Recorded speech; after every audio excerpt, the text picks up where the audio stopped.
9 jours, c'est ce qui nous sépare de la reprise de la saison 8 de Walking Dead. Et 19 jours, c'est ce qui nous séparait de mon dernier vrai instant Walking Dead. Autant vous dire que quand je décide de revenir avec un petit sujet sympa, je décide de revenir avec un sujet, disons, un petit sujet des familles. Bonjour à toutes et à tous, c'est Valou et bienvenue pour cette toute nouvelle vidéo, ce nouvel instant Walking Dead. J'ai l'impression que ça fait 14 ans et demi que je n'ai pas sorti cette phrase. Et pour cette toute nouvelle vidéo, j'ai décidé de vous parler d'un sujet qui me tenait à cœur, mais un sujet qui n'est pas sorti de rien. Je voulais savoir qui pourrait être le dernier survivant de Walking Dead.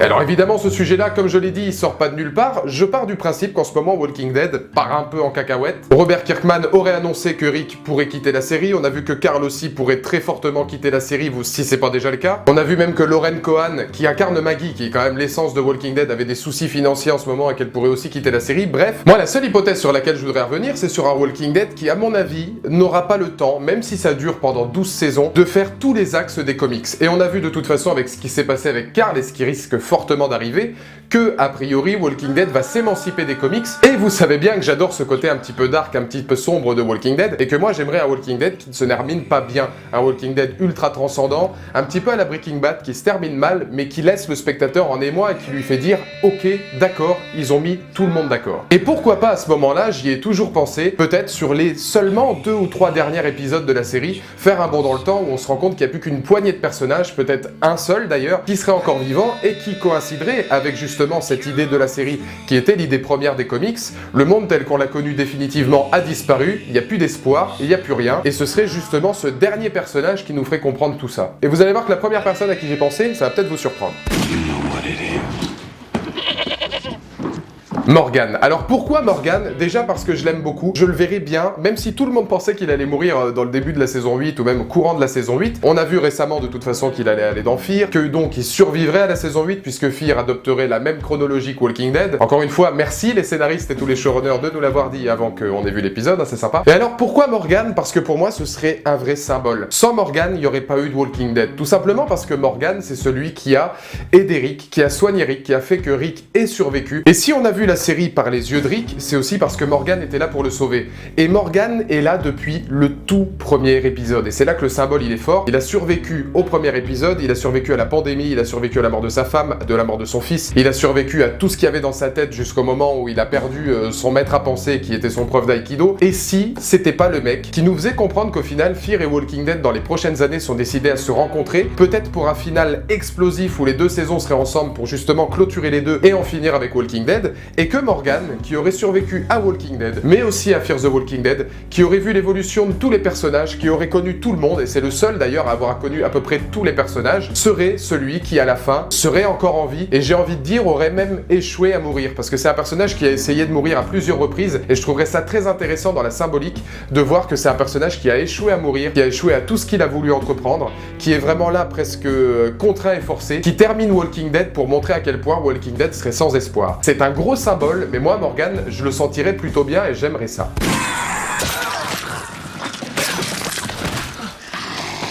Notre partenaire de la jante féminine maintenant, Maggie. Maggie, pareil, c'est toute une symbolique. Il y avait des rumeurs qui circulaient en ce moment comme quoi Lauren Cohan voulait, et d'ailleurs à juste titre, enfin je comprends pas que ce soit toujours pas le cas, le même budget qu'Andrew Lincoln et Norman Reedus, donc Rick et Daryl, et elle aurait menacé de quitter la série, je sais pas si c'est encore d'actualité, si elle n'était pas augmentée et si elle n'était pas re-signée pour plusieurs saisons avec un cachet un peu plus important. Ce que je trouve tout à fait normal puisque la colline justement, on est en train de voir que c'est un lieu qui va être un refuge, son rôle est de plus en plus important et il risque de le devenir de plus en plus, et de toute façon je vais partir du principe que si Walking Dead, les scénaristes et les showrunners décident de laisser partir Lauren Cohan, c'est un symbole, c'est un emblème de Walking Dead qui s'en va, ça va encore faire partir plus d'audience. Donc il faudrait la re-signer. Je pars du principe, dans cette théorie, qu'elle est re-signée. Et alors là, ce serait dans un Walking Dead qui termine mal, mais qui aurait une dernière lueur d'espoir. Maggie et son fils ou sa fille, les 2 derniers survivants de Walking Dead. Pourquoi? Justement parce que c'est le symbole de la vie. Elle est issue d'une famille qui a toujours prôné la vie, même quand c'était des trucs de galère, parce que moi je suis Team Shane, donc je peux pas cautionner, mais quand Herschel essayait justement de comprendre la maladie, de sauver des gens qui pour lui étaient encore des êtres humains dans la grange, on a vu ensuite que Herschel c'était quelqu'un qui raisonnait régulièrement Rick. Je pense que Rick serait jamais devenu fou à tel point qu'il est devenu fou dans la saison 5 et 6 si Herschel avait encore été là. Donc Maggie, elle est issue voilà, de cette dernière lignée de personnages très humains, un peu comme pouvait l'être Dale aussi, et elle a gardé ça en elle, et ça se voit quand elle épargne Gregory par exemple. Elle est humaine, elle est tout à fait humaine, et elle est tout à fait capable de gérer justement la colline, et qui dans la suite de la saison 8, et ça serait très bien bien vu, va devenir une sorte de refuge. Donc un personnage important. Moi, je vois bien ce symbole de la vie. Je vois bien Maggie expliquer tout ce qu'elle a raconté dans le tout dernier épisode final, par exemple, à son fils, lui montrer comment survivre, même s'ils sont plus que deux, symbole de la vie. Symbole que finalement, même si dans Walking Dead, il n'y a aucun espoir, c'est les personnages les plus humains qui restaient du début à la fin qui ont survécu. Et Maggie, après tout ce qu'elle a enduré, je veux dire la mort de Glenn, etc., la mort de son père, la mort de sa sœur, parce que Bess est morte, oui monsieur, et bah je trouverais ça vachement sympa qu'on puisse arriver à ce petit twist-là et qu'on puisse se dire que il y a une symbolique aussi autour de la mort, autour de la vie, et que c'est ce personnage-là qui a pu rester le plus humain, qui finalement demeure encore dans la série au final. Please. Daryl. Troisième point, et alors là vous allez voir que c'est complètement différent et vous êtes peut-être surpris, Daryl. Pourquoi Daryl? Vous étiez à mon avis très nombreux à voir que je voulais sa mort, mais alors c'était plus pour mettre en avant Dwight. Je commence à me dire que Daryl, d'un point de vue purement technique, ne mourra jamais parce que techniquement, s'il avait dû mourir, il aurait pu mourir déjà 3 ou 4 fois de manière ultra emblématique. Et là, à part si c'est voilà dans vraiment l'épisode final, au travers d'une péripétie exceptionnelle, j'ai de plus en plus de mal de voir Daryl mourir parce que Walking Dead ne peut pas se passer de lui. C'est-à-dire qu'on a atteint un stade dans la série où je pense que si tu n'as pas Daryl, tu as 75% d'audience en moins, qui était déjà le cas dans les saisons précédentes, mais qui est encore plus le cas maintenant, et je pense que Daryl survivra. C'est pas forcément quelque chose que je veux, parce que j'aimerais bien voir Dwight vraiment prendre de l'ampleur, et j'ai du mal à imaginer les deux personnages capables de survivre au sein même du récit. Alors est-ce qu'il y aurait un twist, une péripétie exceptionnelle, où justement les deux qui seraient devenus amis, peut-être Daryl sauverait Dwight, en se sacrifiant, etc. Il y a des tas de notions possibles, mais Daryl, pour son côté badass, pour son côté warrior, et aussi pour plaire au public, pourrait être le dernier survivant de Walking Dead. C'est pas forcément la solution que je veux le plus. D'un autre côté, Daryl aussi, c'est un personnage emblématique, si ce n'est peut-être même le personnage, enfin c'est vraiment le facecam, si vous voulez, de Walking Dead, c'est-à-dire quand on pense à Walking Dead, on pense quasiment tout de suite à Norman Reedus, et dans une moindre mesure ensuite à Rick, Glenn, Negan, etc. Et Shane, instant subjectif. Easy peasy lemon squeezy. Et alors là, oh là c'est du pain béni. Negan. Pourquoi Negan? Alors pareil, Negan, ce serait juste pour le final de folie. Déjà pour la simple et bonne raison que, pareil, Walking Dead, à l'heure actuelle, je pense, ne peut pas se séparer de Jeffrey Dean Morgan, qui vole au-dessus du soleil, je veux dire, il vole le show à chaque fois qu'il est là. La plupart des épisodes qui sont bons depuis 1 ou 2 saisons sont les épisodes où Negan est à l'intérieur de celui-ci. Service.